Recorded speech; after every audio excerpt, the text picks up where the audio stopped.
Testing 1 2 3. Testing 1 2 3. Okay, I'm going, so. Great. All right. No, Well, good afternoon, everybody. we're going to go ahead and just One last session. Boy, thank you. Thank you very much. Gosh, I must have been brilliant. Security is what we're here to talk about today. And it's a funny puzzle. It's a two-sided puzzle, if you think of it. On the one hand, the people on the inside of the security puzzle are folks that are seeking assurance and protection. And of course, there's the other side of security. There are people who are looking for gaps to get into. People's homes, if you will. You know, it's a funny thing about homes, isn't it? That you feel very secure in them. You've got your fences, you've got big heavy doors, you've got locks, maybe you have an IP camera, and you feel nice and secure until you get locked out, right? And then suddenly your perspective shifts, doesn't it? You start looking for what? You start looking for ways to get back inside, right? And in essence, that's what we're recommending, is what this presentation is going to ask you to do, is to kind of put yourself on the other side of the fence and ask yourself, you know, what would I do if I was the perpetrator, if I was a vandal, if I was the bad guy? You see, the challenge is that most of us feel very confident. You know, we feel like we've got the things that we need, but the problem is that the hackers, the vandals, the thieves, the burglars, the predators, they think differently than most people do. So, my name is Emil, Emil Ahangarzadeh, and I work with Technology Innovation Services, which is formerly known as IT, or the ITC.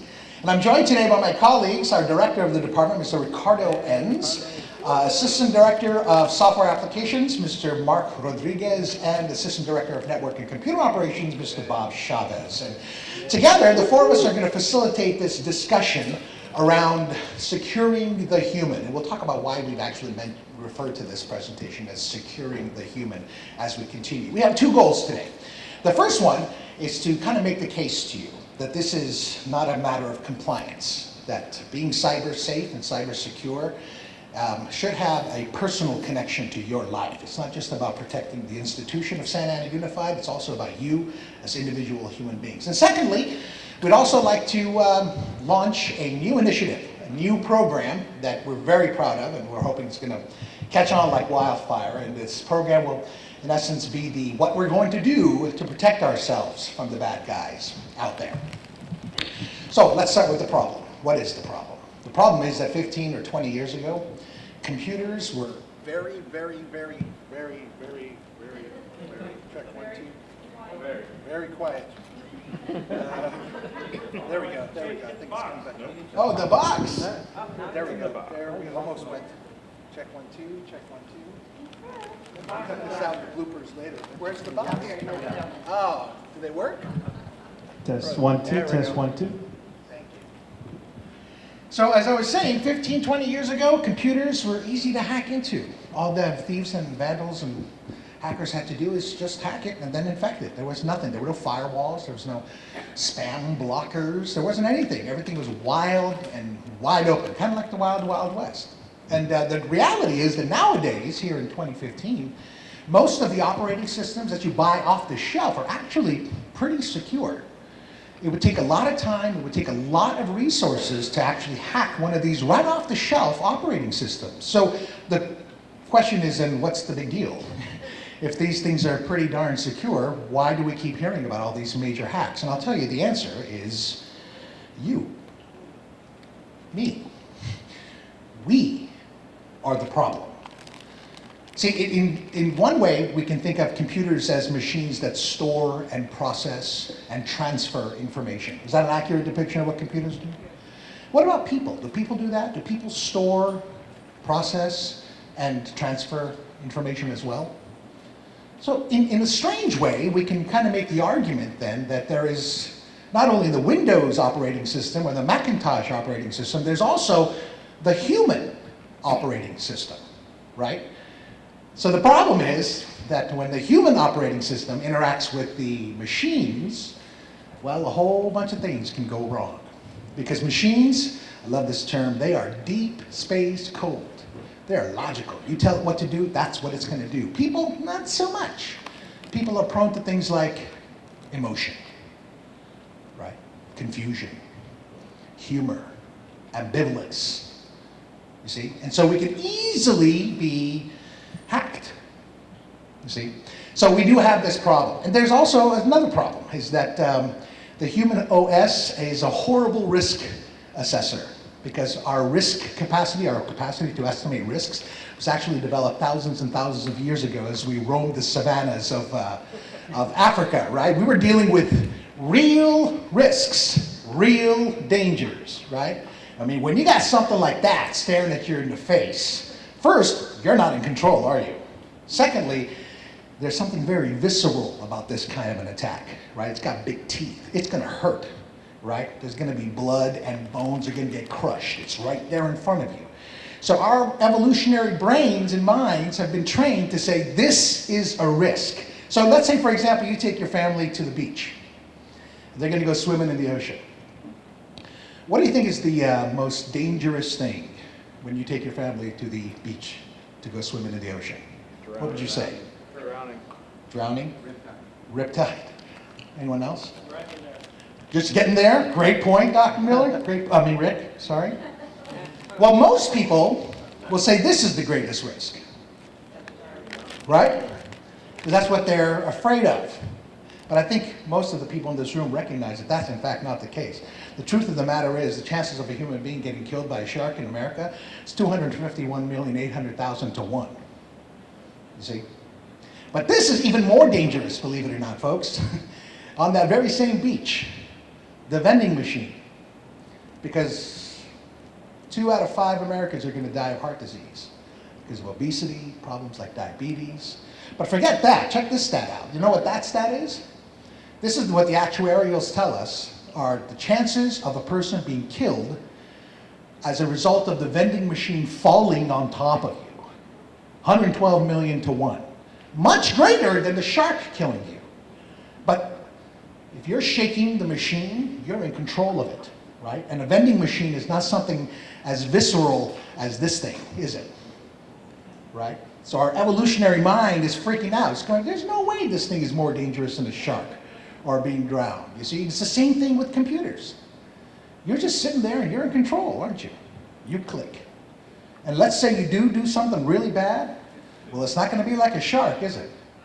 As a matter of fact, most of the time, you're not even going to know that you've caused serious damage, not only to yourself, to your household, to your children potentially, to your future identity. It's a really interesting way of thinking about how it is that we fall for so many tricks in the wild, wild west of the internet.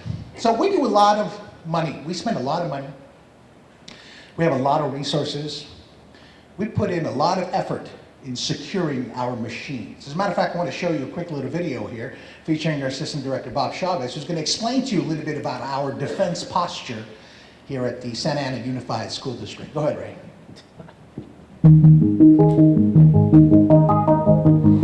You don't have to be a Sony or a Target to be a target.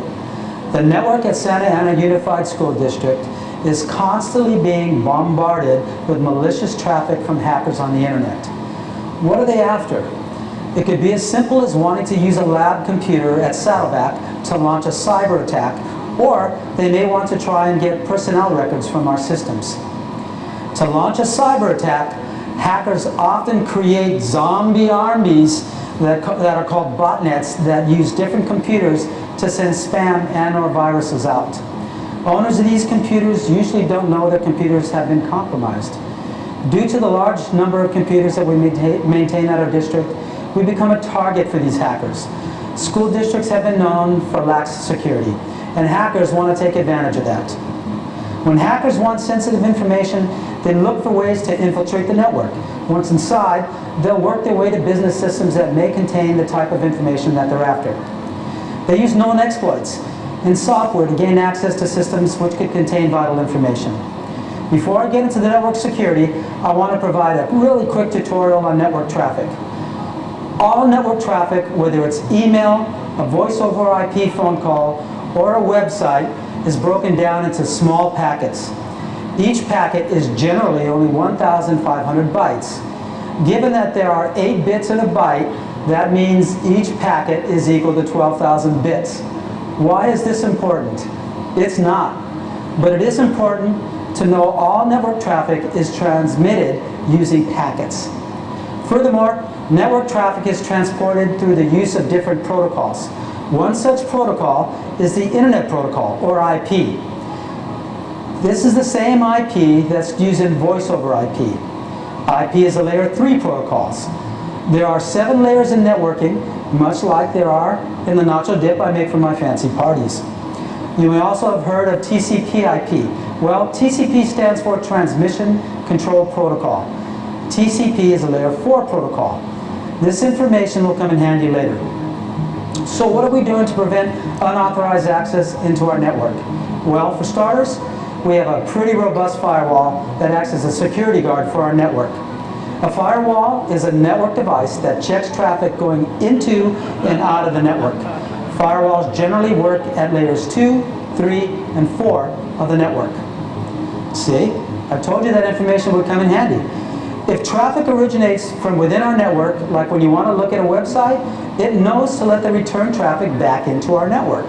However, if someone tries to connect to our network from the outside coming in, the firewall wouldn't allow it and would block each packet before it enters into the network.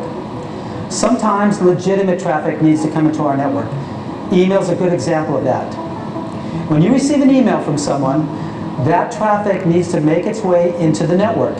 In that case, the firewall has specific rules that we configure. These rules specify what traffic we will allow into our network. The firewall checks every packet against the rules we put in place before it allows the packet in. As a school district, it's important that we don't let our kids, and maybe even our grown-ups, go to websites that they shouldn't be going into. To this aim, we have a content filter that looks at the types of websites that's being accessed. If the website is a naughty website, for example, it will block access to the site by performing a TCP reset, which stops your web browser from going to the naughty website. We are also protecting our network with antivirus malware software on the district's computers. It is almost impossible to predict the newest virus. Virus writers are often a step ahead of the software, and new viruses are constantly being released that current antivirus software can't even recognize. That's what the virus writers do. Therefore, unfortunately, a brand new virus is found and cautioned after the virus has already been executed. Just in case you are the one who will be the very first victim of the newest virus, backing up your files and data is the wise and safest way to protect the information on your computer. We're also working on adding other devices to further enhance the security of the network. One of these devices is called an Intrusion Prevention System, or an IPS. An IPS looks at the traffic passing into the network to see if there is anything strange that shouldn't be there. For example, an IPS can detect and block those botnets that I mentioned before. What can you do to prevent unauthorized access into our network? Be smart. Think before you click. And take the course. It's Bob Chavez, ladies and gentlemen. Let's hear it for Bob. Oh, good man. Nicely done, Bob. I appreciate it. So you heard Bob talking about network security. You heard him talking about hardware security. He also mentioned something about a course. We're going to get to that in just a second. But before we do, we're going to need to take a look at another layer that's involved here. That goes beyond the network and machines. It's the actual software itself. And for that, I'm going to invite Mr. Mark Rodriguez to come up and tell you a little bit about how we protect our enterprise application software.